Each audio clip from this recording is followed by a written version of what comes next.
All right, folks, so what I have for you today is an interview I did recently with Sean Ogle. He's the face of the Location Rebel YouTube channel and brand, something he started several years ago when he had an unexpected job transition and decided that it was time to do some work that fit his lifestyle rather than trying to make his lifestyle fit his work. He's a blogger and YouTuber, but his focus is freelancing. And I like his take on freelancing as the bridge that people can use and build in order to make the transition out of a traditional career into this whole make money online world. I really enjoyed getting to know Sean, one, because I follow his channel and I enjoy his content, and two, because it turns out he actually lives maybe not too far from where I do.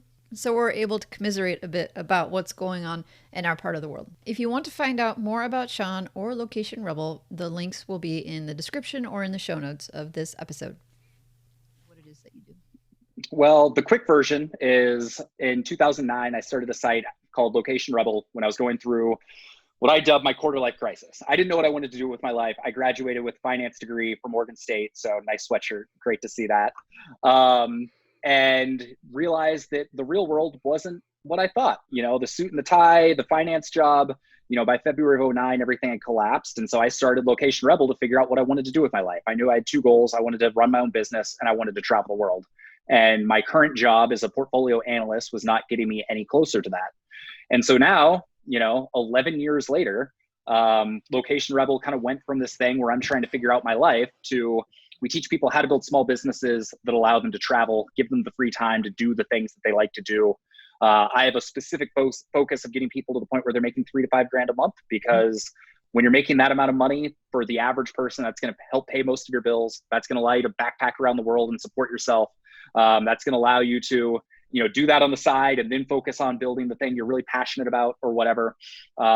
So that's kind of what I've been doing. And then I usually travel 3 to 4 months out of the year, and I've started a couple other, you know, niche sites around my hobbies that have turned into businesses. One's in golf and one is in cocktails.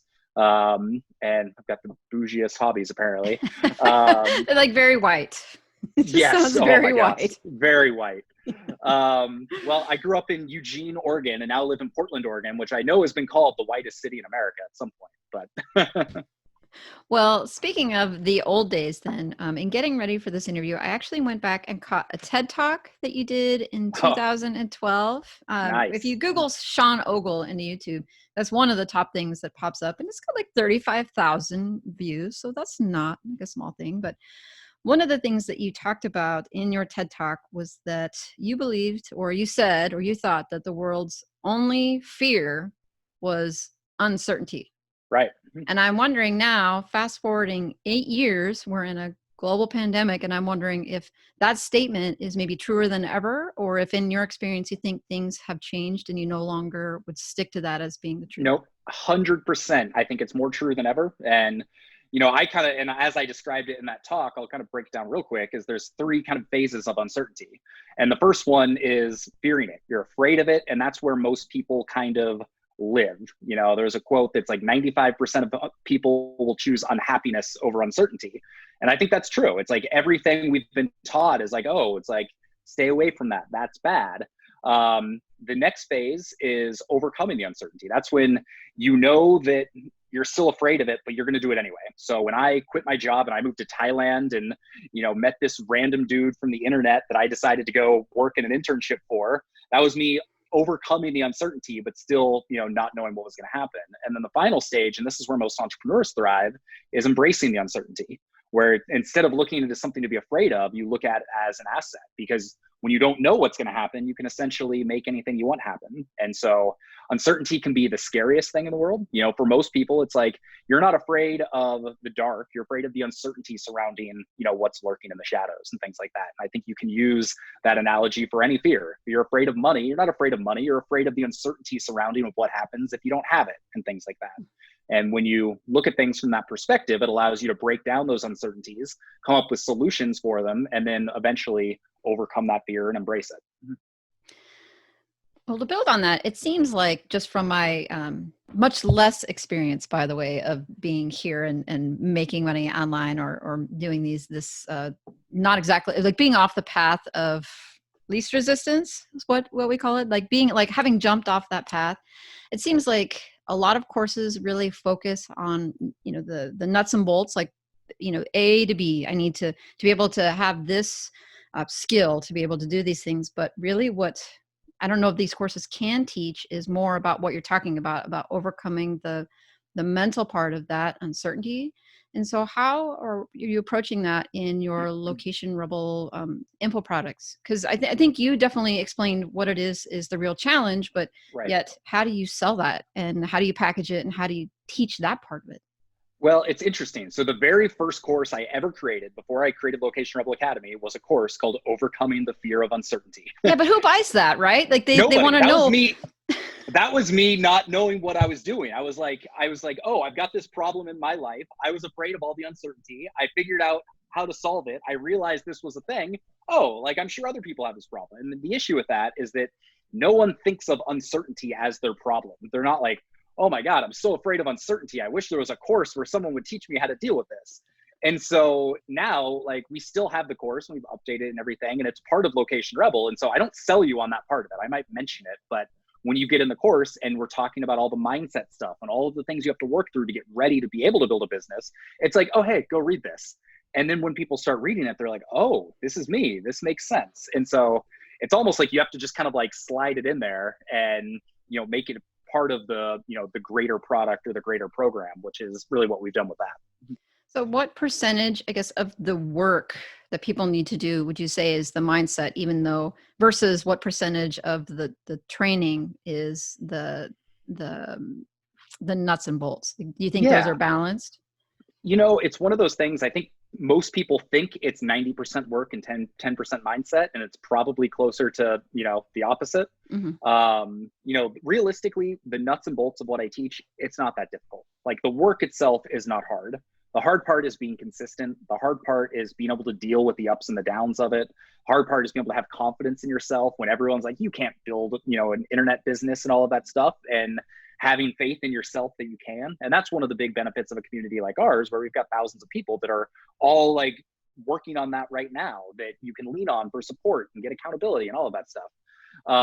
And so we really try and focus on small wins. And, when we're starting it up and getting people ready to start going through the nuts and bolts and actually taking action, I call it the milestone mindset. So instead of having one big lofty goal where you're like, I want to quit my job and make $10,000 a month. If 12 months from now, you still haven't read that goal, you're going to look at the scoreboard and be like, oh, I'm a failure, 0 for 1. Whereas if you pick a number, 100 milestones, I want to buy a domain. I want to set up my first website. I want to write my first blog post. I want to get my first blog comment. I want to make my first dollar online, and on you go. Then you can look back at all these milestones that you've hit and be like, oh, like I've done 27 of these 100 things. So I've actually made a lot more progress than I think. And so I think that's one of the the mindset things you have to get people on board with in order to help them get through the early stages of the nuts and bolts, if that makes sense. Mm-hmm. It does. Back in your TED Talk, just to circle around to it, because it was really interesting to me, for one, to see, young Sean, like younger Sean, not that you're old Sean, but I go back and I look at, like, every once in a while, the thumbnail will pop up. I'm like, man, that was a long time ago. I've been doing this for a long time. Yeah. Well, one of the initial stories you told is of being in Brazil and being stuffed into this green dress, like the dancer's dress, and going through Carnival, and 65,000 people saw you dancing in this dress. Yep. So looking back at Sean in 2009 or whenever this was versus Sean in 2020, how do you think you're different? Oh, good question. To be honest, I like to think that in the ways that matter most, I'm exactly the same. I tell people that, and you can tell me after this call if this was fair or not, the best compliment you can pay me is if you watch everything I do online and then meet me in person and you're like, you're exactly who I expected you to be. Because I've met, obviously a lot of people over the last decade that I've, met online and met in person, and that's not necessarily always the case. I think that early on, and I look at this in many ways as a attribute and a positive thing, is I was very selfish. So in 2009, when I decided to leave my finance job and move to Thailand, I had a girlfriend at the time, for instance, and it wasn't so much a discussion. It was a, hey, I've got to go and do this. And hopefully we'll be able to make this work, but we'll see what happens. I was like, I have to make myself happy before I'm going to be any use to anybody else. And I don't regret that decision for a second. And then went to Thailand for the better part of the year. And basically then it became a point, like, okay, you can stay in Thailand or come back and we can continue this relationship, which is what I did. And she's now my wife. And so it worked out okay. But I like to think that over time, while I still try and be selfish in ways, like I'll always make time for myself to do the things that are important to me, to do the things that I enjoy. I'll always, be selfish and fight for the time to play and enjoy the freedom that this lifestyle brings. But I like to think that I'm a lot less selfish in how I approach my time and helping others and growing, people's businesses. Now I spend far more time answering emails, whether they're Location Rebel Academy members or YouTube viewers or blog readers or people on my email list. Probably half of my work is literally just responding to questions and trying to help people with their problems. And so I don't think that's something I would have done as much of back then. And so I think that's something that if there was one big change, I think I'm proud of. I think I'm also a lot more pretentious, for lack of a better term, like with my hobbies. Like I didn't used to be into golf and cocktails and high-end travel and all of that stuff. And I've just kind of embraced that aspect of my personality. Like I often say that, all the stories come in the highs and the lows. So if you're staying in a 5-star hotel, you'll probably have a pretty cool story. And if you're staying in a $15 a night bungalow on the beach, you'll probably have a pretty cool story. And if you're staying in a, 2.5-star Hampton Inn, then you're probably not going to have much of an interesting story to tell. And so I like to think that I can enjoy the best of the best, then also go enjoy slumming it and having those more, real, grungy type experiences and enjoy both of those equally. But I've embraced the fact that I do like some of the nice things in life and all that kind of stuff. Well, then my interest is piqued always when people say, oh, getting good stories out of the lows. Could you Yeah. tell us a story of the lows as it maybe relates to Location Rebel or this making money, having your own business, being an entrepreneur journey? One of the lows in terms of one of those like 1-star like experiences, or in terms of like business lows when things weren't going as well? I don't know what comes to mind when I ask you, because if it's the one that comes up as a travel related one, that was impressed upon your mind more heavily versus the business side. I'm curious, what jumps to mind first when you think, oh, that was terrible? The first thing that jumps to mind was in 2010. So I was living in Thailand. My now wife came out to visit me for the last month I was there. And we had kind of broken up, and she was like, okay, we're going to come out. We'll travel together for a month and we're going to see if this makes sense. And so we decided to go to Bali, and the trip already started out on kind of a rocky terms, because I go through customs, she's waiting at customs, and they're not going to let her in because to get into Indonesia, you have to have, or I guess that was a different trip. She didn't have enough pages in her passport. So all she had were endorsement pages. And so she's like in tears, and make a long story short, they let her in. They're like, you have to go to the consulate, like have them look at it, and then you'll be fine. But I was, this was in the early stages of my business. I wasn't successful, didn't have a whole lot of money. So naturally I'm looking for a deal. And we went and we only stayed there one night. There was a place in Kuta, Bali. And so this is like the backpackers area, the party area. And this hotel room was $10 a night. And it was the dirtiest place I have ever seen in my life. Broken tile, moldy walls, dirt in the bed, basically like, dirt floors almost. And Tate walks in and she's just like, you have got to be kidding me. Like this is no. And I was like, it's fine. It's like, and we still tell this story about this like horrible place. And then we ended up going back to Bangkok a week later. And at the time for me, it's normally this like, 5-star hotel, $400 a night. For her birthday, we got this fancy room, and I think I paid $140 a night for it because it was right in the middle of all these protests. And so all of the like hotels were super cheap, and there weren't tourists in Bangkok at the time. So I look at that as like a great example of like, you do the highs and you do the lows. And we did a similar thing. Like we stayed in a similar type place in— Oh my gosh, this was 2009? This was 2010. Okay, because I went to Thailand, I think in 2009 in the fall, and then after that, I feel like I remember the kind of you just sparked this memory of the government protests in Thailand, and Yeah, and I think there yeah, were some in 2009, and then they like reversed, and the opposite side was protesting in 2010. So yeah, that's a whole nother story. You know, getting shot at, seeing literally seeing dead bodies in the street outside of our apartment. yeah, It they shut was down the very airport. intense. Like we were going through, and then we got out of the airport basically, and like right after that, the next day, they shut down the whole airport with the protests, and we would have been stuck in Bangkok. Yeah, I had to flee. I literally got the last taxi I could. I paid 4 times what I should have been paying. I got to the airport. I called up Dan, the guy that I was working with who was living in the Philippines. I was like, hey, can I come visit you in the Philippines? He's like, yeah, what are you thinking? Next week? You know, it's like, no, no, no. Like, I'm at the airport. I need to buy a plane ticket right Like now. I will now. be there at like 2 in the morning. He's like, all right, come on out. And I spent a month in the Philippines and then came back and everything was kind of swept under the rug, like often happens there. But Sorry, I totally derailed your story. I was like, wait a no, second, what year is this? no, but that was kind of the story where it's like, you know, there's a similar one where we went to Chengdu, China. We volunteered at a panda reserve in the middle of the mountainous area of China. And we stayed in what is probably one of the worst, dirtiest rooms I've ever stayed in since then. And then, you know, we went to Shanghai and stayed at the St. Regis the next day. So it's like highs and lows. Like legit. Well, one of the things I have definitely seen, I'm interviewing more and more people every day, and one thing I see that I don't see with folks who have achieved like their success, whatever that success level is the folks who I'm using the word made it. I don't think it's the right word, but Yeah. for those of us who are the haves versus the have-nots, like if I'm a have-not, I perceive the haves, like the folks who have made it. Just about everybody is doing something to invest in themselves in some way.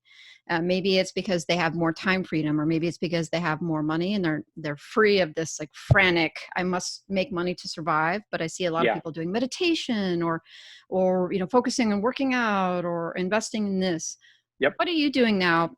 I perceive you as a made it, as on the other side of it. And Yeah. so I expect you to have some sort of thing that you do that you're investing back into yourself. And so what is that? Um, it changes. I've got a blessing and a curse where I've got a lot of hobbies. I have a ton of things that I'm interested in. So it's like I feel like I'm like pretty good at a lot of things, but I'm not great at many things. So you know, you name it, and I'm probably have done it or interested in it. You know, one of the things right now, just given the current climate, is you know, I live about half a mile from Forest Park in Portland, so the largest urban park in the city. I think it's something, or in the country. It's like over 5,000 acres. So I go for almost daily hikes in the woods. And for me, like to not be in an office and to be able to have the freedom to go and do that is a luxury. And, you know, especially as I get older, I have, you know, it's almost like you take being in Oregon for granted, just being so close to nature. You mentioned you're an outdoorsy person. Yep. I think I'm finally kind of getting back on board with like, oh, like this is an important thing for me. And I remember having a realization after I moved back from Bangkok where it's like, oh, seasons. Like I like seasons. Having grown up in Oregon, you don't realize how nice that is. I love the Um, rain, like the sound of the rain, like opening the window and listening to the rain. I could just really love it. you would love Bangkok in certain times of year then. Not in the hot season. Yeah. Third-degree burns just going outside in your white skin. But I would say I'm constantly trying to find things that are meaningful to me. So, you know, a lot of times it's, it's kind of one of those luxury expenses. We got a Peloton bike. So that was literally, I'm like still sweating. I just got done doing that, trying to squeeze it in. And for me, that is very much a luxury investment back in myself because, you know, it's one of the best workouts I get. I can put on, you know, listen to music. I can challenge myself by doing previous rides. So it kind of hits all of the boxes for me. It's an escape. There's competitive aspect. It's doing something that makes me feel good. Going to play golf, you know, it's kind of one of those, a lot of times early on, I'd be like, oh, I should be working, when a lot of times when I get burnt out, now it's like, oh no, like I'm going to go play golf this afternoon. And by doing that and getting away from work, instead of just sitting at your computer and trying to force yourself to do something, the next morning when I come back, I'm more excited and more eager to get back down to business. And so I think there's a lot of things like that, whether it's hiking or biking or golf or, you know, traveling, that I look at as, okay, these are things that might not seem like work, but they're going to help my work because I'm investing that time in myself. I think a lot of people, like get to a point where that becomes possible. But I'm wondering with you, because of your business and sort of your lifestyle, if this is something that you've been able to do all along and something you've been able to do with your traveling or with being other places while you're working at the same time. I mean, Yep. that's how I perceive it, but was it instead, work, work, work, work, work, and then finally, oh, I've achieved some sort of level of independence because my business is doing well, that then I could do those things. No, I was, when I left my job, it was one of the most fortunate things. And there was some backstory that I kind of glossed over. But to make a long story short, I went down to Rio, as you mentioned, and that was my best friend, Ryan. We get back, I get a 20% pay cut the day that I got back. So I'm like, okay, I've got to come up with a solution. Like, this is bad. He quit his job 3 weeks later and moved to Hawaii.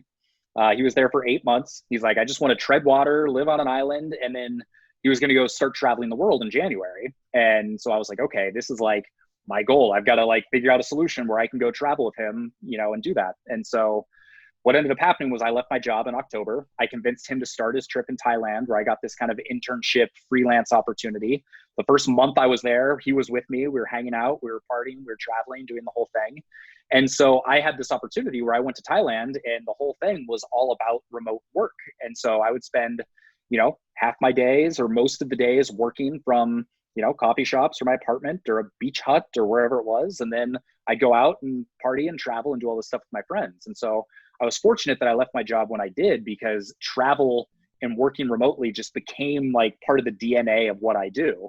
And so it's a blessing and a curse in the sense that there is always something I could or should be doing. Like I was telling someone the other day, like it would be great to be able to just take a proper, weekend and not think about work or not do any work. And you never completely turn it off. But also because of that, I'm able to work wherever I want. And so, like I just mentioned, I'm going to, Sun River, Oregon, for 11 days where I can take my work and I can do that there, and then I can go golf or hike. And that's been one of the fun things about having the YouTube channel, which is relatively new in the grand scheme of Location Rebel, is being able to say, oh, cool, with every location I go to, I can almost turn it into a mini travel vlog as well and rope where I'm in and that location back into the business. And so, I mean, it's kind of served as a pretty cool digital journal to go back and be like, oh, I remember when I went there and there. And that's one of like the most fun things I do in my business, is be able to go back and look at all the adventures that have happened over the last 10 years. One of the things I wrote down, I've got lots of little quotes from other interviews you've done. I heard you say somewhere that you said you thought freelancing was a bridge, or the bridge for folks to get to their online sort of business Yep. goals. Can you talk about how a freelancing is that bridge? Because somebody who's on like the bank, right? They don't know how to do anything. I don't know how to write a blog article, or I don't know how to make a YouTube video, or I don't know how to do these things. I mean, Yep. how is that the bridge when people don't even know how to do the freelancing? Well, see, that's the thing, is most people, when they're like, I want to start an online business or I'm going to do something on the internet, they think of passive income. They think of affiliate marketing or membership sites or e-commerce or selling on Amazon. What they don't realize is, for all the marketers out there that are selling courses or doing YouTube videos, they make it seem like the easiest thing ever. They Anybody can do. do it. And the reality is that's not true. Like, those are things that are relatively difficult to do, and they don't happen overnight. And even if you do know what you're doing, they can take weeks and months and most likely years to turn into viable businesses. But those are the things everybody kind of wants. I look at like Location Rebel, like we've got a membership site and a whole course. Like, if I just started that from scratch, I wouldn't have any reputation. I wouldn't have the skills to be able to set it up. I wouldn't have the background and the knowledge to be able to create the course, and on and on. And so what I'm looking at is, and the reason I call it a bridge business, is what's the best way to start bridging the gap from not knowing anything, being in a job you don't like, and trying to get to that point where you have that perfect online business. And I think freelance writing is the easiest way to go about it, because there's huge demand right now, especially, as, there's a lack of television, there's a lack of movies. Everybody's turning to the internet for content. Like, we're at a time where more than ever, people are looking for content. And so that means there's all of these freelance writing opportunities. People need, and are paying for writers to write content. And for the average person in the US, you can write. Whether or not you would consider yourself a good writer is up for debate. But the nice thing about writing is it comes and meets you where you are. If you're super persuasive and you're a salesperson, you can be a copywriter. If you're just kind of an average writer, maybe you've got a high school or, college education, then you can write general content, blog posts for businesses. If you, aren't as confident in your writing, you can have basic SEO articles, which, you don't have to be quite as precise with. And so it's the easiest way to get going. And like I said earlier, the process for starting this type of business isn't difficult. It's the consistency and the confidence and all of that that's difficult. But that's why, that's kind of what we teach in Location Rebel is like, let's help you build the skills, build the confidence, build the income so that then you can start that thing you're really excited about and have a better base with which to do it. And so I often talk about one of the most important things you can do as a very first starting point is to create a website.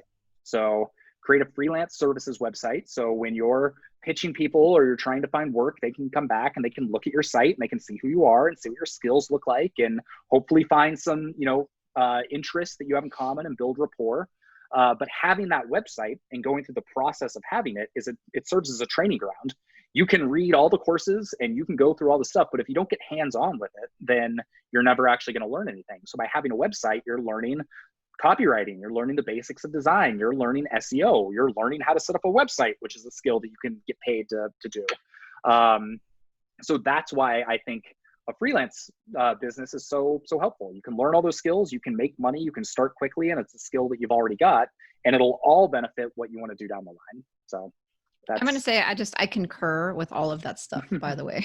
And that's the thing that I feel like you filled this hole, because a lot of people jump past the freelance part of it and head to, create your own website and then write the content for it. And here's how you outsource it. And here's how you get the writers and all the rest. But I think there really is an area that a lot of people don't cover. And that is the freelance aspect of it, how to be a person who can write articles for online websites or for all the rest. I mean, that is such a huge market, and very few people I think are legitimate. I'm putting up my quotes, like trained to do it. Most of us just, go to college and then we kind of write and then we decide that we want to blog and then just start going out there. But actually having a training to get those types of jobs, I just think is really spotting the niche. I appreciate that. And there's probably some of it I've done to my own detriment, because I'm not selling mansions and Ferraris and yachts. And I'll tell people, it's like, this isn't going to make you $1 million. It's not going to happen overnight. I call it the boring way to build an online business, but it's the way that actually works. And so all the time I'll get people that's like, I don't like writing, or I don't think of myself as a writer. People don't like work. Yeah, I've learned this.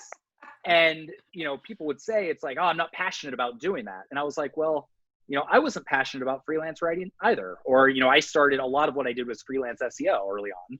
I wasn't passionate about freelance SEO, but I was certainly passionate about the fact it allowed me to work from a beach from Thailand, to move to Bali for 2 months, to go start playing the top 100 golf courses in the world, going back to bougie hobbies.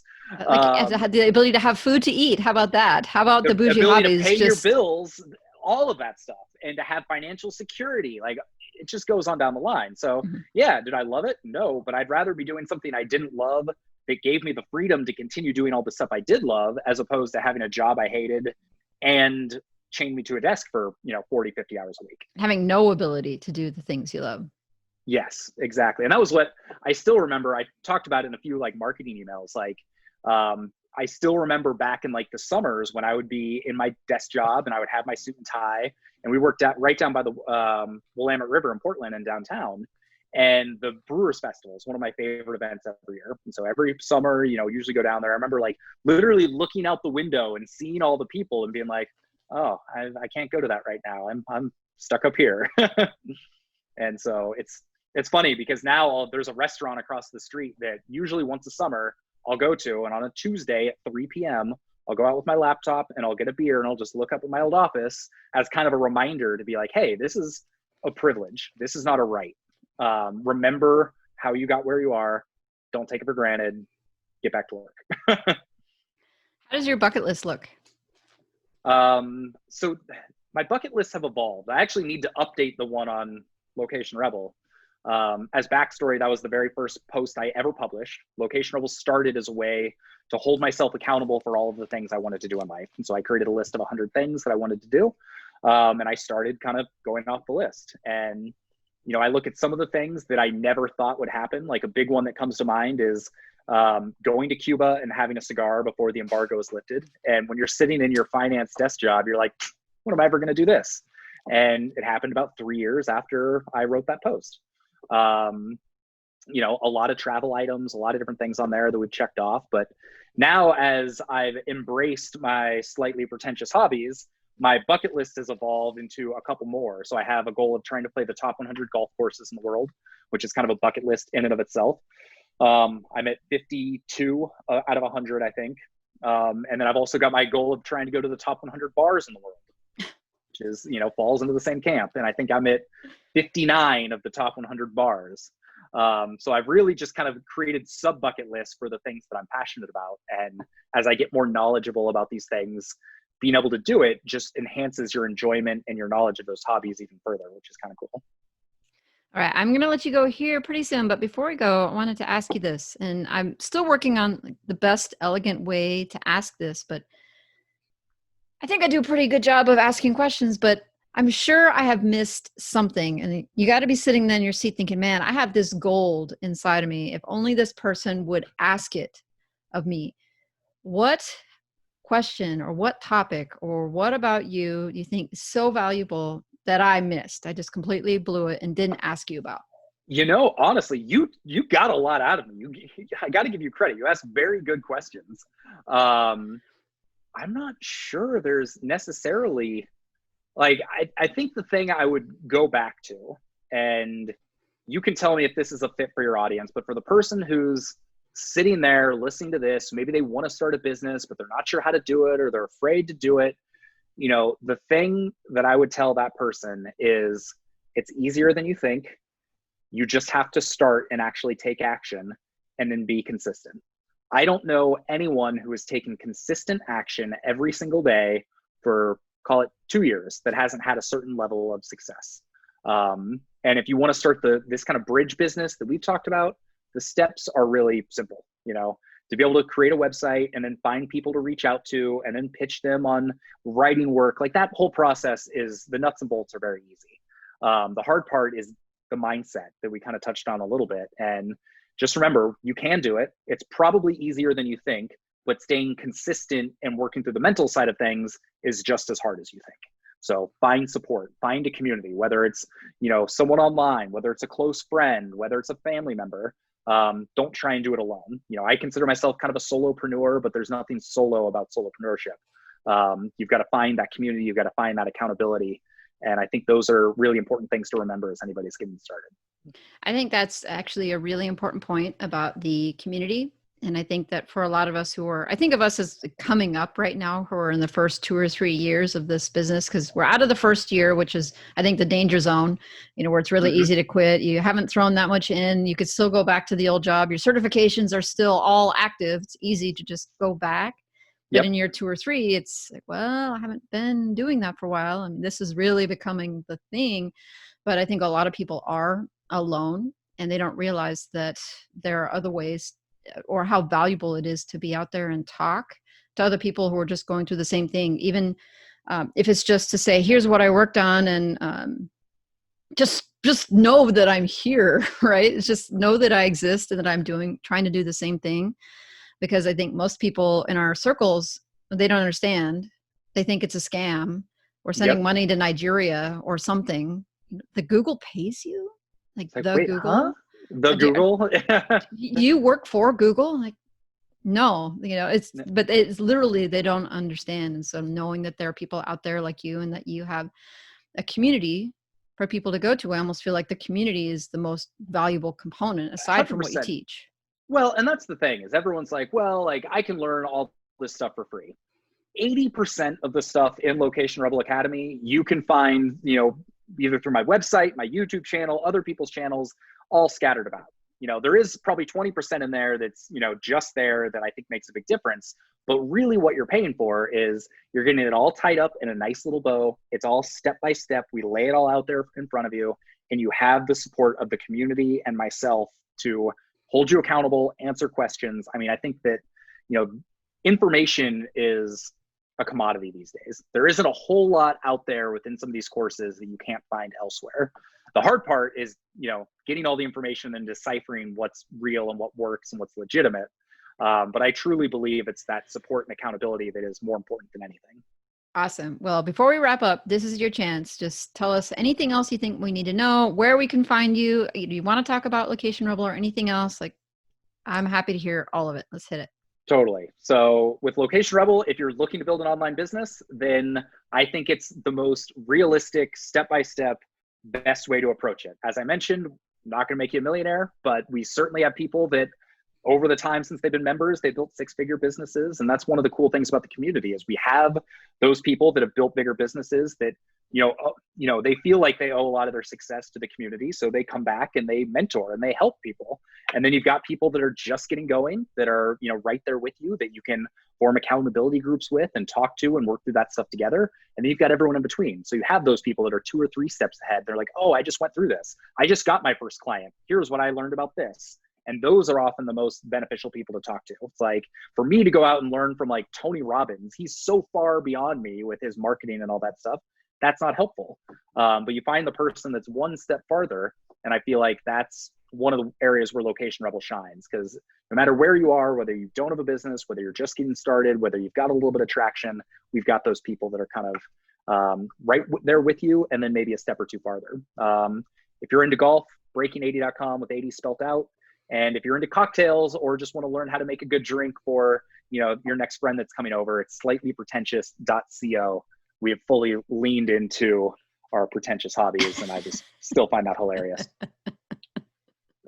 Also, Sean Ogle on Instagram and Twitter. So shoot me a message. I'd love to hear from you. Awesome. If you made it all the way to the end of this, thank you so very much for watching, and thank you, Sean, for coming on the show. What you will see on the screen here are 2 things. 1, you should see a video that was selected just for you, and 2, you will see a playlist of all kinds of interviews I have done in the last few years, talking to smart people like this.